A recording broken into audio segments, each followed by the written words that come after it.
সর্বপ্রথমে আমি গোবিন্দপুর আলকাপুর জিপি তথা গোবিন্দপুর বাসকান্দি জিপির পক্ষ থেকে আমি মাননীয় বিধায়ক মহাশয়কে আমি আন্তরিকভাবে ধন্যবাদ জানাই যে আজকের এই একটা মৃত একটা স্কুল, যে স্কুলের আজকে প্রাণ প্রতিষ্ঠিত হতে চলেছে, যেটা বিগত 10-15 বছর ধরে আমরা দেখতে আসছি যে এই স্কুল ভেঙে পড়েছে নদীর বাঙ্গনে বা স্কুলের পরিকাঠামো নষ্ট হচ্ছে।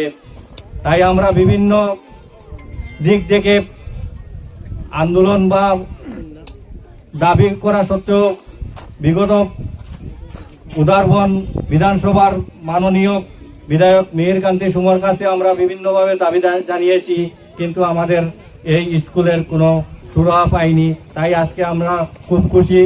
আমরা যদিও এত অঞ্চলের মানুষরা আমরা মাননীয় বিধায়ক করিমউদ্দিন বড়ভূঁইয়াকে এক ভোট দিয়েও বিধায়ক বানাইনি, কিন্তু আজকে আমরা বিনা ভোটে আজকে আমরা এই গোবিন্দপুর আলকাপুর জিপির যে একটা স্কুলের জন্য যে 10 লক্ষ টাকা দান করেছেন তার জন্য আমি আমার আন্তরিকভাবে কৃতজ্ঞতা জানাই এলাকার পক্ষ থেকে।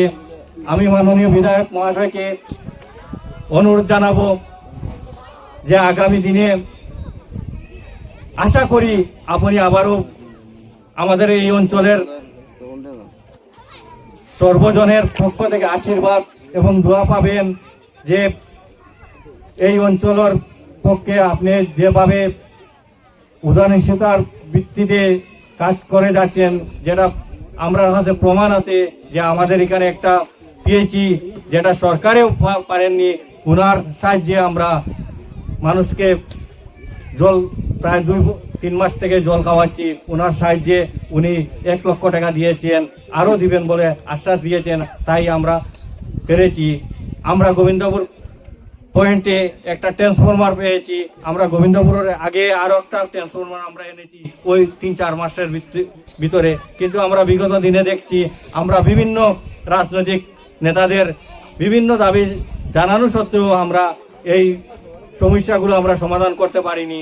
তাই আমরা 3-4 মাসের ভিতরে আমরা মাননীয় এই বিধায়কের মাধ্যমে আমরা এই সমস্যা আমরা সমাধান করতে পেরেছি। তাই ওনাকে আমরা এলাকার পক্ষ থেকে আমি ধন্যবাদ জানাই।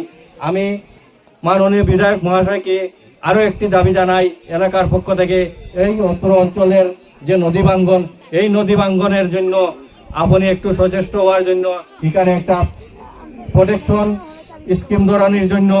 আমরা জানি আপনার সিএম বা আপনার মন্ত্রিসভার প্রত্যেক মন্ত্রীদের কাছে আপনার সুপরিচিত আছে। তাই আমি আশা করি এলাকার পক্ষ থেকে আপনি যদি ইচ্ছা করেন আমাদের এই প্রোটেকশনটা আপনার স্কিম যদি ধরাইতে পারেন, আগামী দিনেও আমরা আশা রাখবো আপনার এই বিধায়কগত সময় থাকা সত্ত্বেও বা আগামী দিনেও আমরা আশা আছে যে আপনি বিধায়ক হবেন, এই সময়ের ভিতরে আমরা এই প্রোটেকশনটা আমরা সম্পূর্ণ করতে পারবো। তাই আপনার কাছে আমরা বিশেষভাবে অনুরোধ, এই প্রোটেকশনটা আপনি যাতে আমাদের মাননীয় সিএম ওনার দৃষ্টি আকর্ষণ করেন, এই বলে আমার সবার কাছে সালাম জানিয়ে আমার বক্তব্য শেষ করছি। ধন্যবাদ।